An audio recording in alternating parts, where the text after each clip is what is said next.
Good morning, everyone. Good morning. So glad to see everyone here on this beautiful fall day. And if you would like to stand as you are able, we will sing our joy song.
Church family.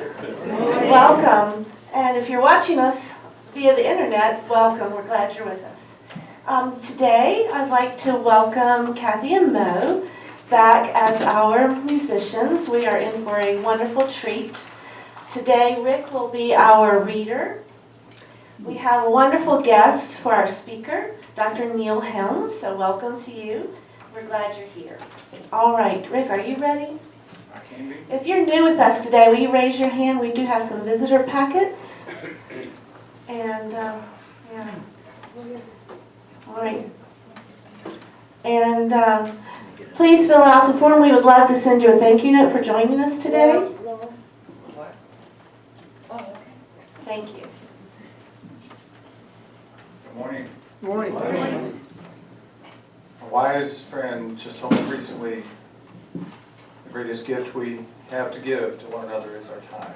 Thank you for a few moments of your time this morning. Dr. Helm, welcome.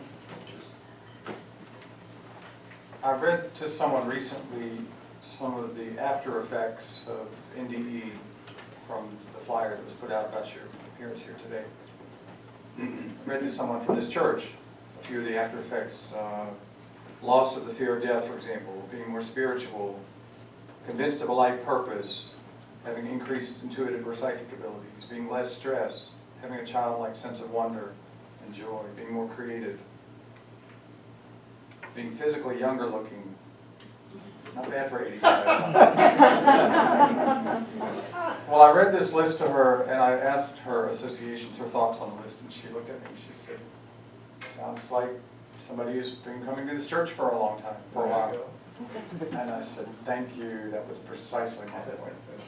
So, these are states of consciousness, and we get there in different ways. Some people through a near-death experience, others through consistent spiritual study. I came across a passage recently in listening to a podcast that struck me, was so powerful I kept having to go back to it and listen to it again and again. And I transcribed it, and I'd like to read it to you today. This is Gary Zukav, author of The Seed of the Soul, 1989 classic. He says, what if every moment in your life is and has been holy and sacred, but you haven't seen it until now? I want to suggest something.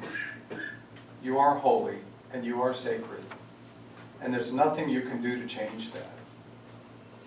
You are a powerful, creative, compassionate, and loving spirit.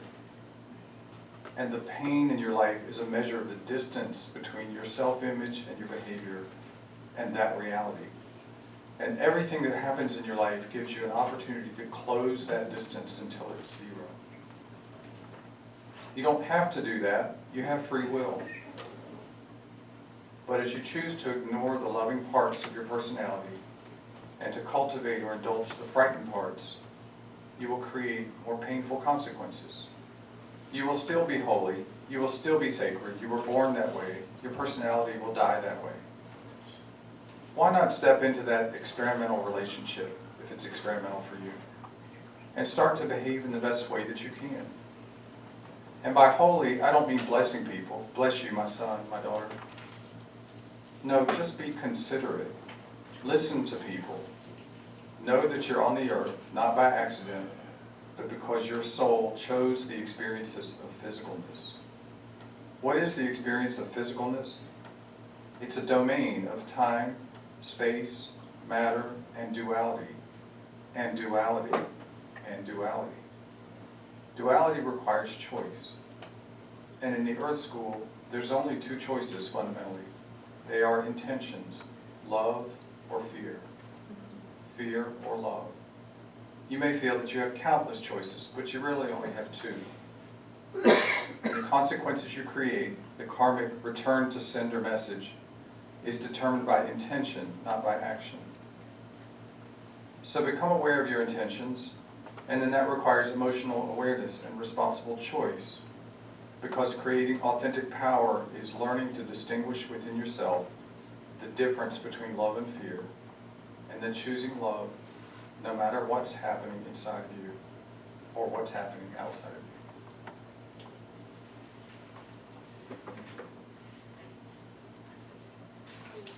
Amen. Yeah, it's a great.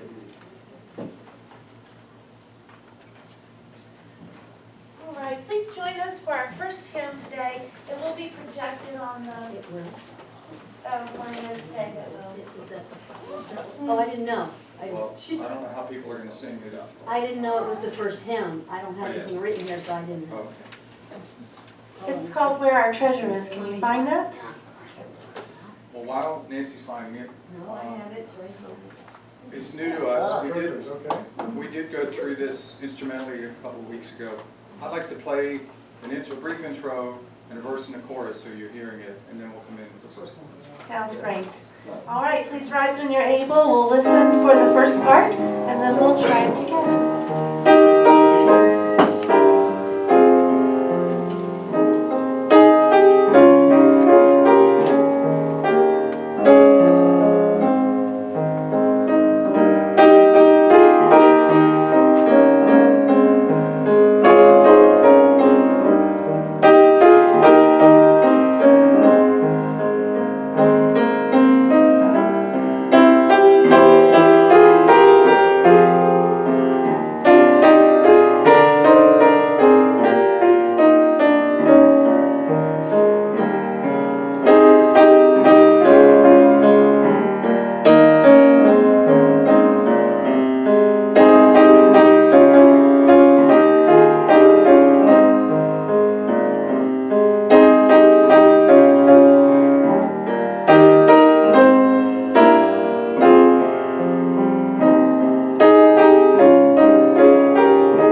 Ordinarily this morning, I would be doing a Bible verse and then a meditation after a little while.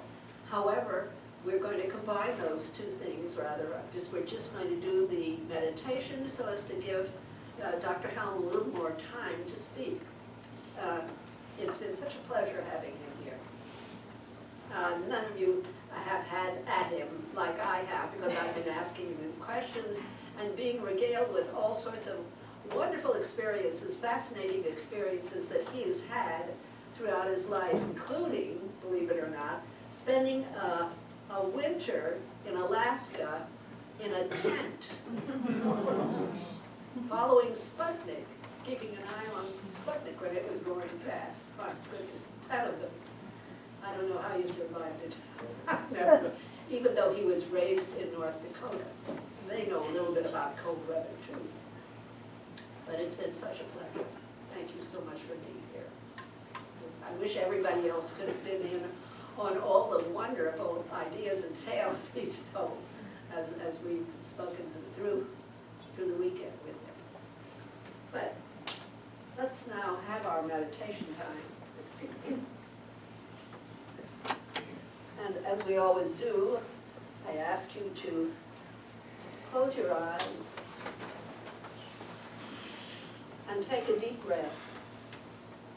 And then, as you exhale, relax, relax, relax. Center yourself. And check your face and make sure your jaw, the face is relaxed.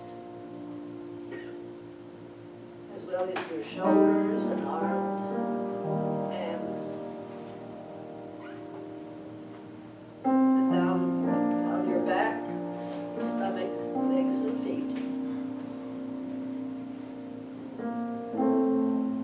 And as we release the physical, then we also begin to release the mental, all those ideas and challenges and burdens that we have walked through those doors carrying in mind. Set them down. We can carry burdens for a very long time because we are powerful humans, powerful spiritual beings. But we have to set them down periodically and then go on afresh, new, filled with the consciousness that I can, I will, with God's help, all is possible. So we set down those ideas, those challenges, those plans now,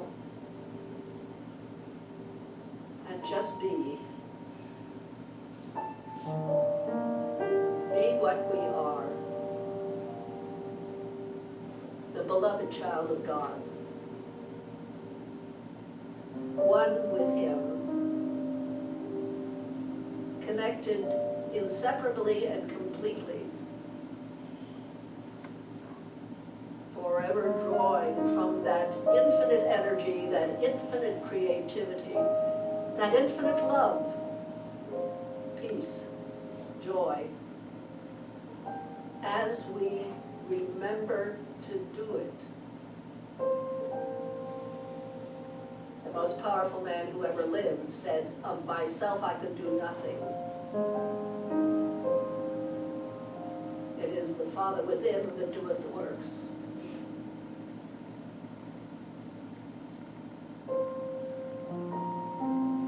And that same infinite loving spirit is fully with you always, forever, wherever you are. Capable, willing, prepared to do the works, whatever needs done in your life. And what a blessing, what a release and a relief, a sense of freedom that gives us as we can turn to Him.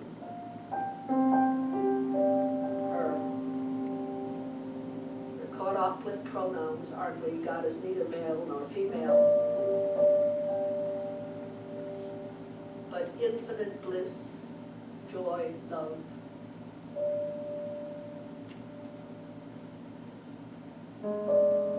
As we know the truth of ourselves, we can know the truth of those who are around us, our loved ones, our friends, neighbors, co-workers, even strangers, perhaps especially strangers.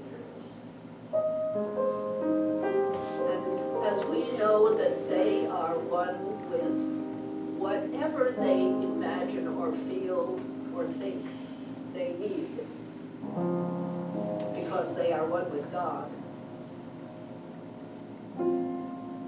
we know for them, whether they know it for themselves or not, we know for them infinite good, healing, peace, answers, solutions, right action. And in our thoughts today, not only do we hold them in mind, we also hold in mind all those who are on our Valley Community Church prayer list, all our armed forces, both in our country and in far-flung places. We hold our government and its leadership in our thoughts and prayers, and know that God is within them. There is that imperishable joy, truth, peace within them, each and all. And we affirm that they are expressing that perfect peace, love, wisdom, right action. Not only for just our country, but for all the countries in the world, for the leadership of all those countries. What we need in our world is peace, understanding.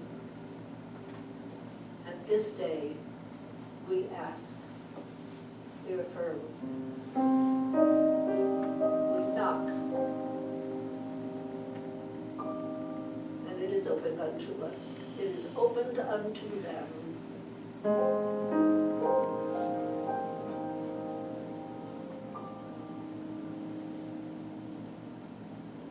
In the 90 seconds of silence we're going to have right now, I urge you to reestablish in mind and heart that connection, that inseparable connection with unconditional love, with joy and peace, and the right ideas, the right people, at the right time for whatever is helpful, needful in your life.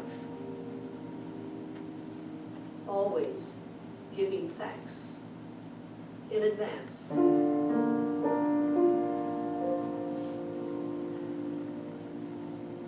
Knowing the truth. Starting right now.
who have burdens, who have sadness or grief, who have difficulties, large and small, who have gratitude, who have opportunity, who have thankfulness, come unto me and know the truth that I am with you always, in all things, at all times, now and forevermore. Amen.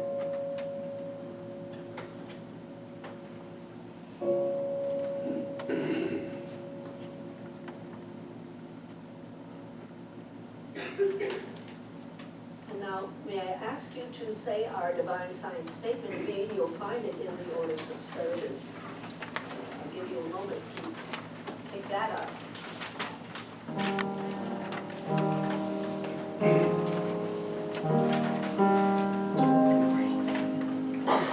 Together. God is all, both invisible and visible. One presence, one mind, one power. This one that is all is perfect love, and perfect substance. I am the individualized expression of God, and ever one with this perfect life, perfect love, and perfect substance. Just one moment. We're going to say the Our Father too. We're putting it all together.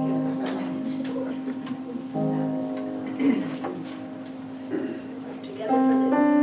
Our Father, who is everywhere, your name is sacred, your kingdom is come, your will is throughout the earth, even as it is throughout the universe.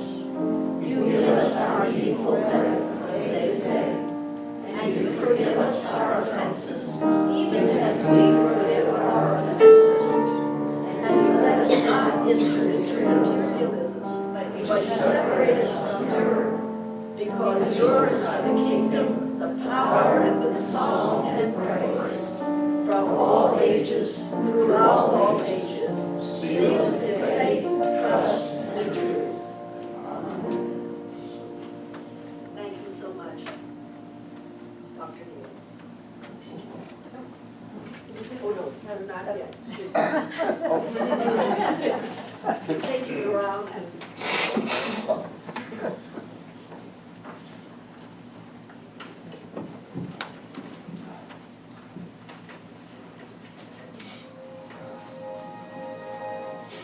always a joy to be here. ready? It's always a joy to be here. And this song fits what we're talking about today, because whether we are on this earthly side or the other side of the veil, we're always in the presence of God, and we always have that opportunity to be one with God and to fly again and again and again.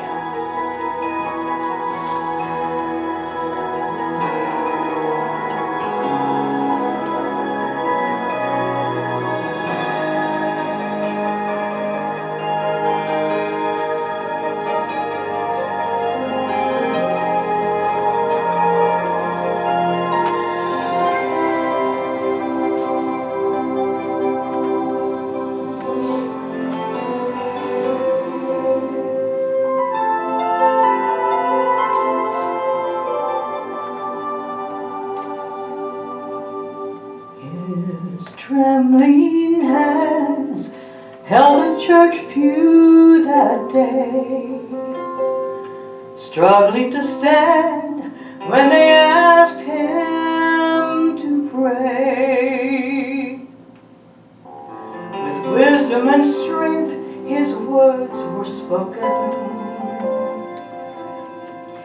but his body grew weary, for his wings were broken. But he will fly once again. He will soar with his unfolded. Hear the angels applaud as he rides on the wind to the arms of God. And he will fly. He will fly again.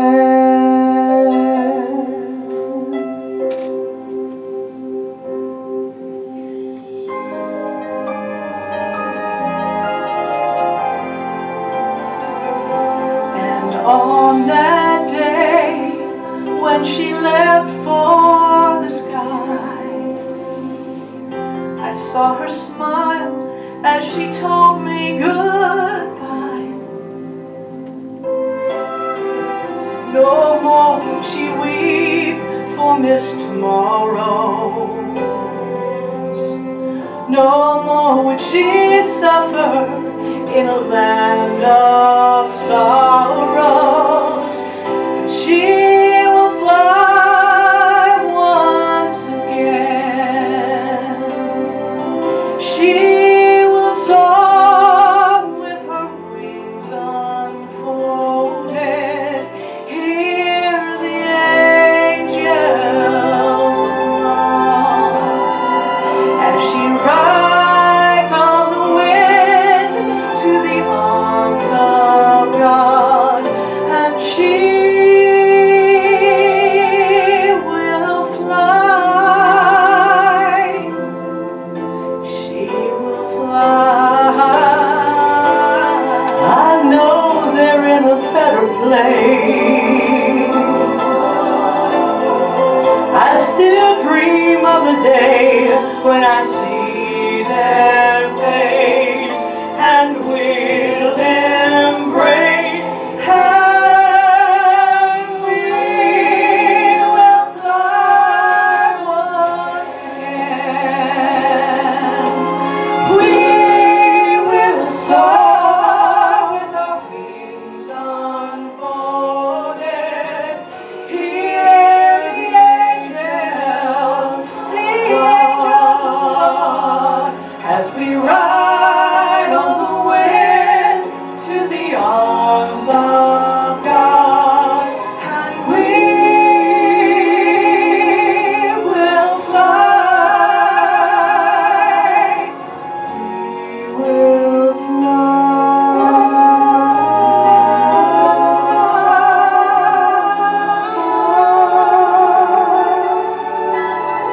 We will fly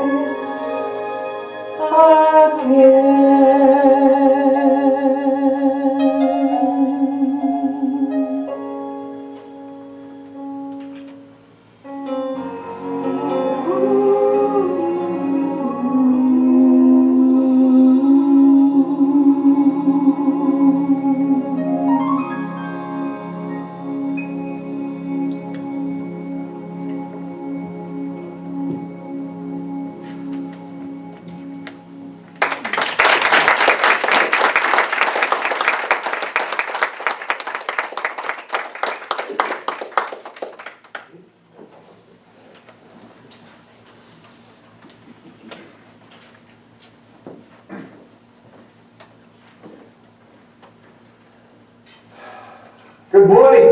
Good morning.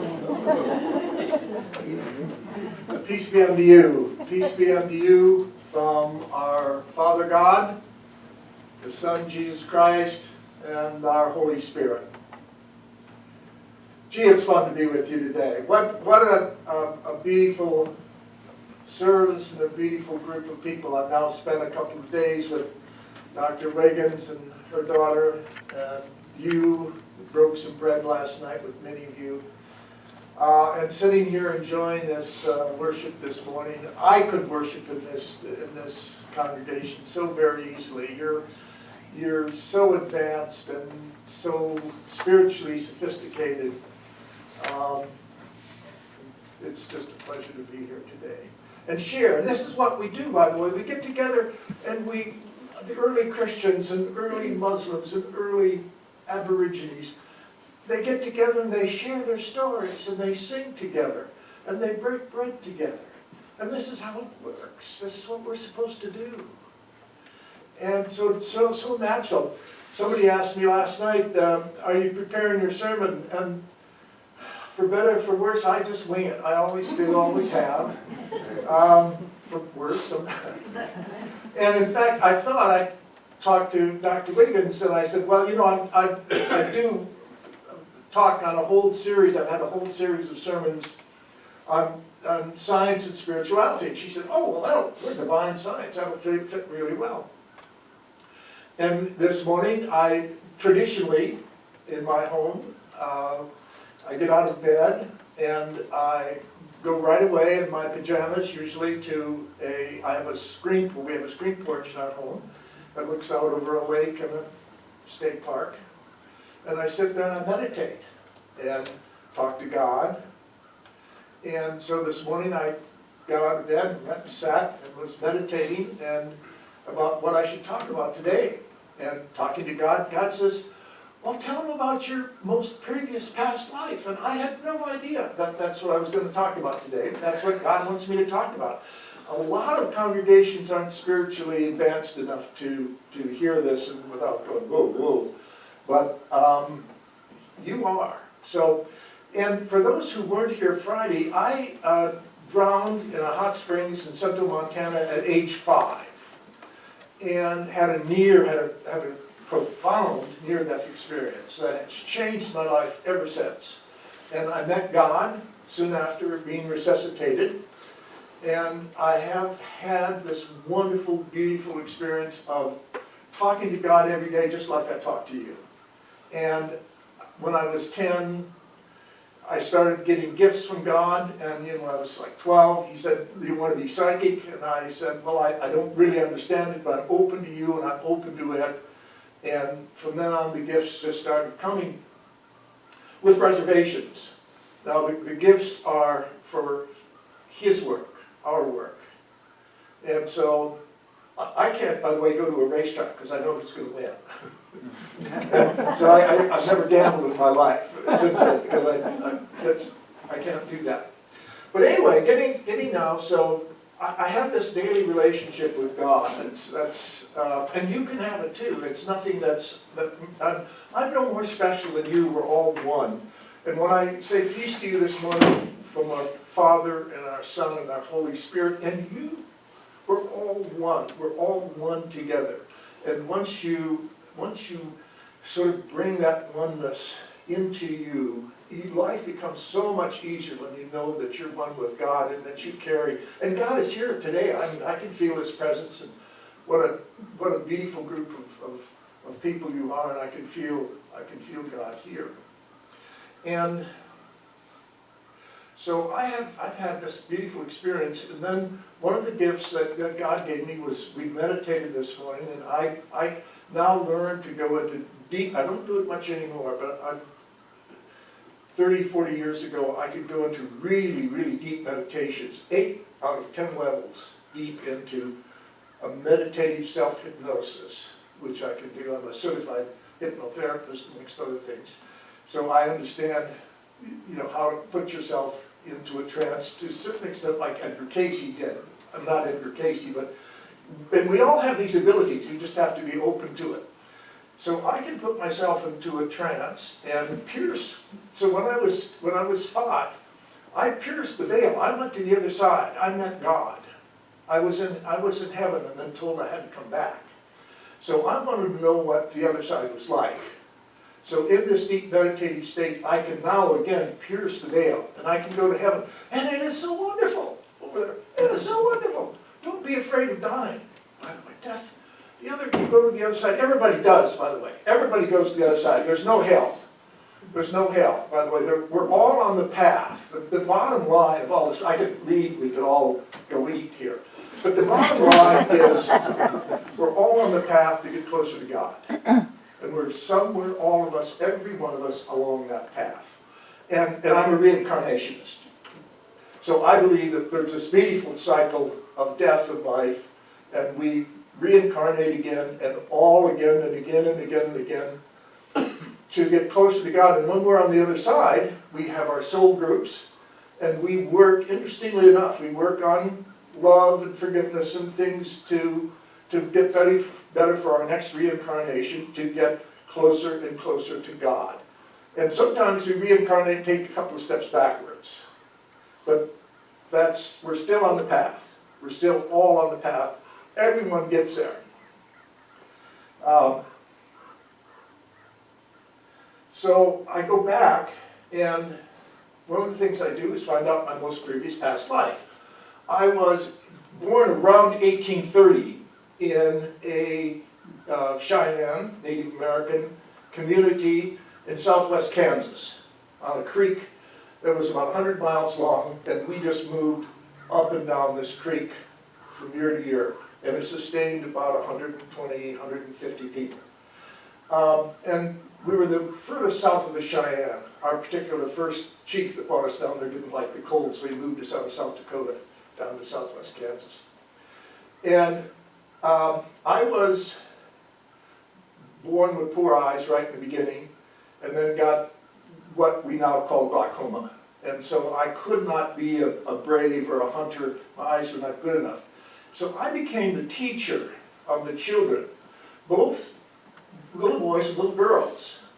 And one of my things of duties was to hear the stories of our elders and memorize them and repeat them again and again to them and to children, and to teach the children of our stories that we repeat. And that's how we learn through our oral traditions of where we came from and what we're doing. So I was the sort of the teacher, and now I was pretty totally blind about age 50, 1870.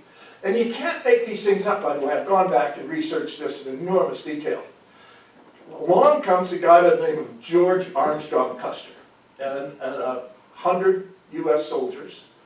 And the Braves knew he was coming, and so they went out and fought with him briefly, but most of them were killed. 40 Braves to 100 soldiers. It was no contest. And then they rode into camp, and there were just women and children and a few older people like me. I was blind. And they rounded us up. We didn't even have time to go back and get anything. They rounded us up like cattle, and they marched us for 13 days, children, women, and a few of us old men. And they said they were going to give us some food, but there really was no food.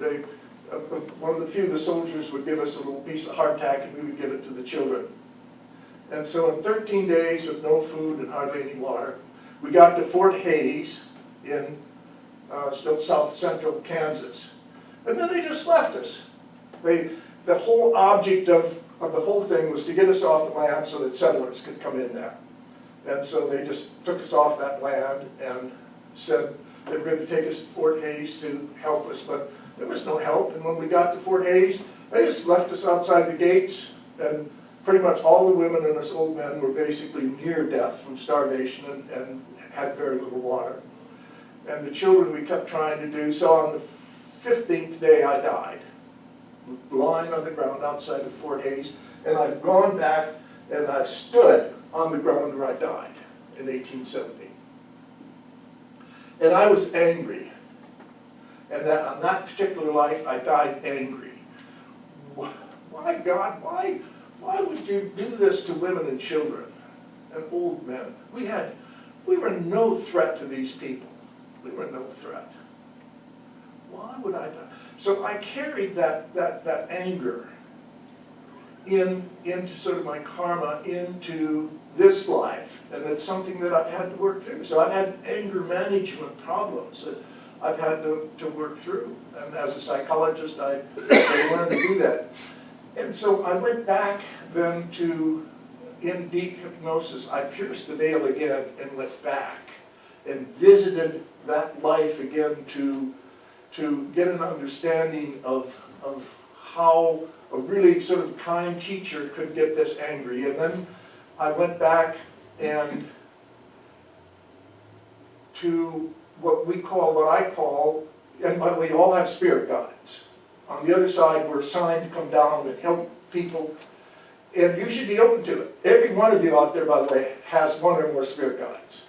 And if you, I don't necessarily like a lot of Sylvia Brown's writings, but if one of the things she does write about is how she talks to her spirit guides. And so you just have to be open to them. I don't use them as much as a lot of people because I've got this relationship with number one, so I don't necessarily need my spirit guides so much. But they're helpful. And on the other side, there is a bit of a hierarchy. In the Bible, they talk about angels and archangels, and there's a little bit of a hierarchy as you get closer and closer to God. So there was a group that we called the Council of Elders. And on the other side, by the way, we're all energy. On this side too, we're all vibration energy. And we can manifest ourselves on the other side to look however we want. If we want to have a family reunion, there's no time or space. If we want to have a family reunion, we just manifest that we want a family reunion. And all our family will come, all our old uncles and grandpas and grandmas and everybody and their dogs and cats, and everybody will come and have a great family reunion. It's fun. It's great. And because there's no time and space, it could happen, go on for a year, it could happen for 5 minutes. But at that point we get sort of bored and we go back to our soul groups and work on love and forgiveness and anger and all these things. So I went in front of my soul group, and interestingly enough, I just noted it this morning, the number one, the 5 people in my soul group, the number one person was a woman, very much like Dr. Wiggins, just a beautiful, so she manifested herself in gray hair, and she's just a beautiful, beautiful woman. And she was the speaker of the soul group, and she said, you know, why are you so angry? And so we worked through that, and we worked through that, and I worked through my life of how I could get rid of this anger, and how to forgive these soldiers, how to forgive Custer, how to forgive people. And so we worked through that, we worked through a life review, and a lot of people who've had a near-death experience have a life review. And so we had this life review, and it's a wonderful experience. Some people have some trepidation with this because they think they're being judged. And there's absolutely no judgment involved in it at all. They don't judge you. You go back and you review parts of this particular life, and in this case my most recent past life, and you go through it, and it doesn't, I could have been the biggest brave and the fiercest fighter and the best hunter and all of that, and none of that's important. And in this life, if you go back on the other side and you say, well, I was a doctor, or a lawyer or something, and I made a lot of money and had a big house and big car and a big person, it means nothing. It means nothing on the other side. They don't care anything about it. We saw it in our hymn earlier this morning. And we talked about, this group is quite sophisticated, you know about this. None of that is important. So you go through your life review, and they point out places where you probably could have opened your heart a little more. And places where you did open your heart. And you did open your arms. And you did open, perhaps, your billfold. And you did help people, or times when the little boy or girl next door wanted to do something and you flipped them off. That's the sort of the thing that they reviewed, of how you treated people. And that's the big review that you did. And there's no judgment involved. And what we do is we go along this path, and we know that in the next reincarnation, we're kinder to the little boy or girl next door. We're more open in our arms to people. We're more loving, we're more forgiving, we're more caring, because we know that's what's important. So going through this,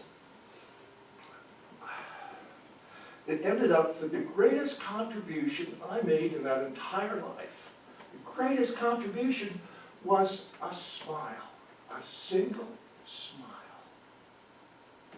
Whoa. I had to wait, going that deep in meditation, it takes me a few days to come through it, and I had to go again. I wanted to investigate this. So a few days later, a week later, I went back and pierced the other side, and I went back to the tribe and lived the rest of my life there. I wanted to find out what this smile was all about. And it turned out that as I taught all these little boys and girls, and I was, not that it mattered, but I was a pretty good teacher. We'd get up in the morning, we'd look at the wind, the direction it was coming from, we'd look at the clouds, we'd look at what's happening around us. We'd teach you to look at the bark of the tree, of what side the growth was coming on, so that you know directions, and just nature. We went into a cave, we had a cave, and where it was dark, and I could get them in the dark, these kids, and introduce really sort of spiritual concepts to them.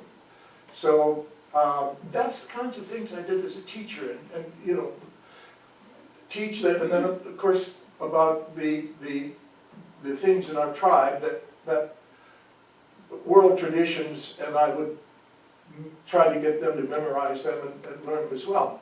But anyway, there was a little boy born, challenged, couldn't walk, his legs were challenged, but he wanted to be taken along with the little kids, and I would have to make a little special trip with him because he couldn't walk, and the older kids would sort of carry him. But he just loved being part of the group of children and being taught. And at 3 or 4, he got sick, more sick, and was going to die. And his lungs were closing down, and he was going to die. And in our tribe, what we did in situations like that is we would take the person, the child, away from the tribe, and set them under a very big, beautiful tree, and just let them contemplate nature as they died. And so they took the child out there, and he now was just 4, and he was frightened. He didn't understand it, but he knew his lungs were closing, and he was frightened. And he was terribly frightened and terribly confused. And I walked out there, and from a distance I smiled at him. And he said, "Oh my goodness," the teacher smiled. "It's okay. It's okay that I'm here.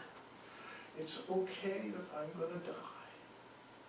And he lowered his head and died. Thank you.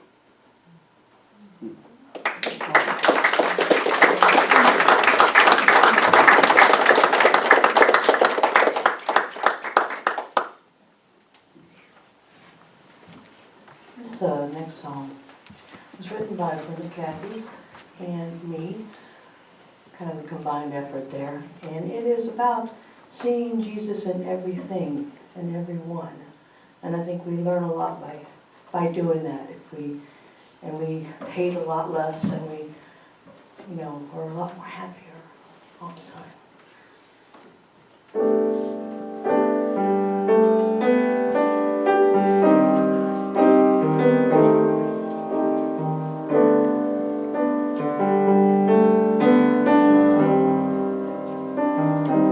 When I see Jesus in every situation, God is our destination. I see Jesus when life's stormy seas begin to roll, and the cares of this life weigh down my battered soul. Peace, be still. God is with us.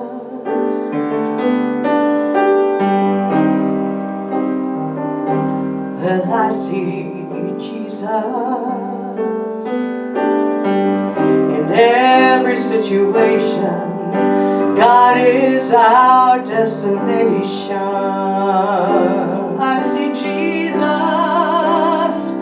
in the world that's all around us. His love, it surrounds us, making us whole. Peace be still. God lives in us.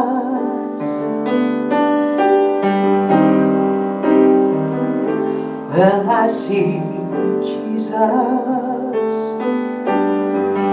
in every situation. God is our destination. Christ comes shining through. I see Jesus every time I look at you. I see Jesus every time I look at you.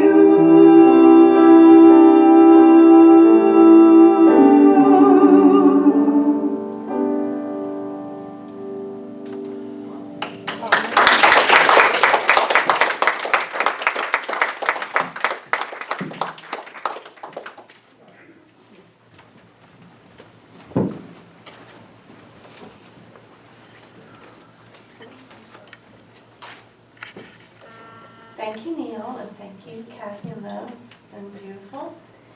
If you will, please join us today in the blessing of the gifts. You can find this in your order of service.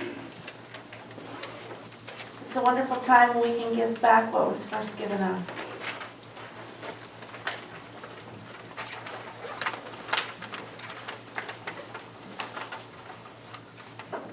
Say with me, please. Today I acknowledge God, omnipresent, as the source of all good, as the source of my good. With this acknowledgement, I accept His will, which is abundance in every aspect of my life. I release all thoughts of lack and limitation, and I am open and receptive to the increased flow of abundance to me right now. I joyfully accept the gifts of life and give freely of the special gift that I am. Through me, God omnipresent blesses and multiplies this gift for all. Thank you, dear God.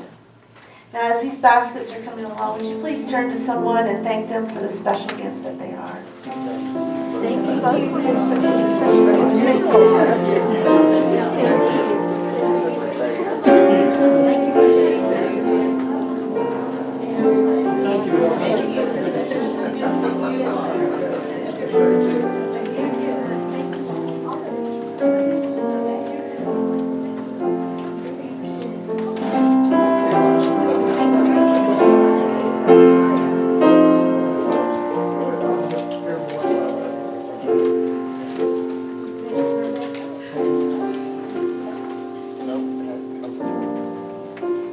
The great spiritual law is what we give out, we receive back.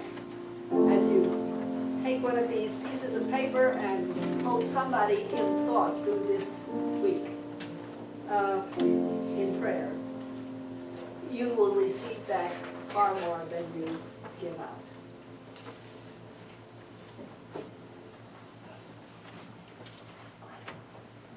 Good morning, everybody. I know everybody's anxious to get over here and eat, so I'll try to make this short. First, thank you, Neil.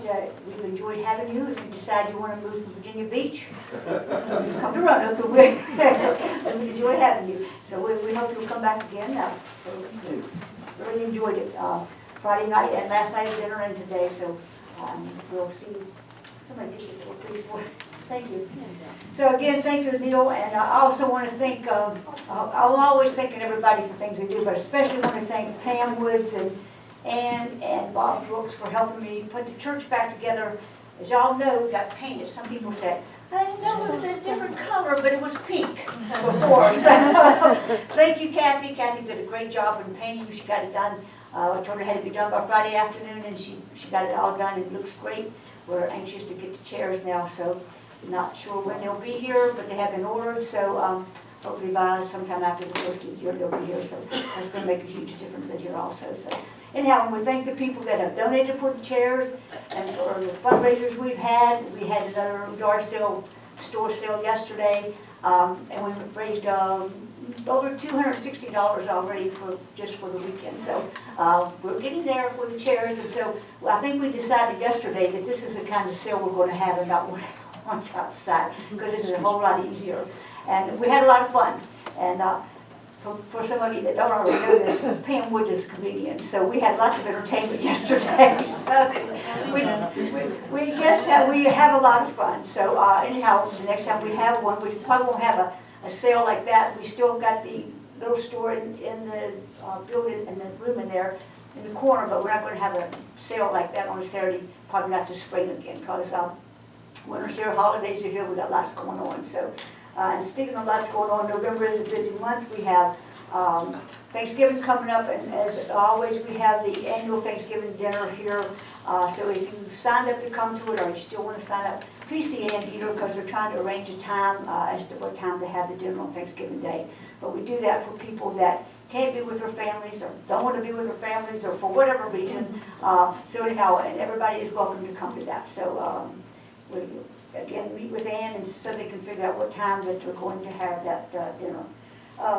Let's see, journaling class Tuesday night 6:30, and craft show, the craft classes on 6:30 on Thursday night, and we always have a good time at all of those. So feel everybody's welcome to them.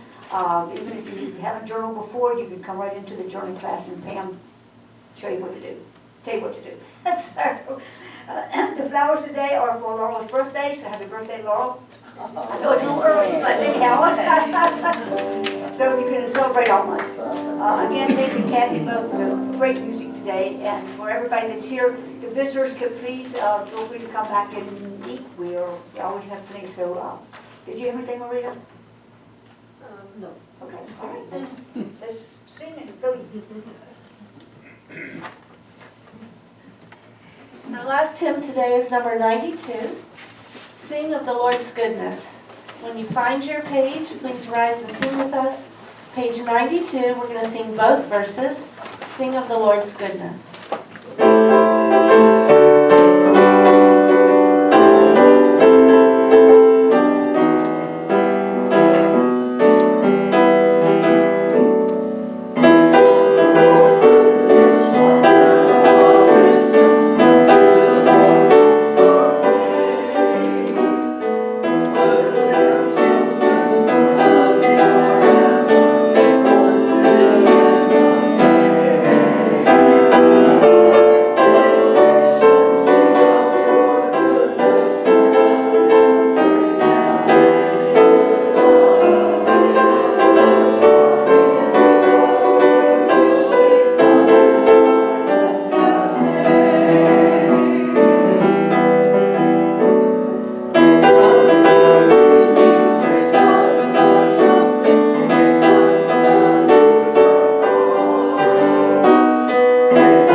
Shall we make a circle for final benediction?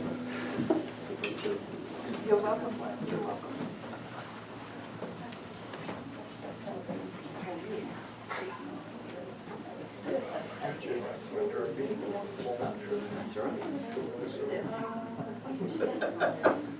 Fall down. Right leg, this leg, over here.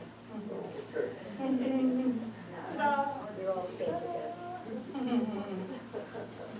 Well, in the circle, we are spiritual family. And we give thanks for the message today, which says that kindness kindness needs to be our religion.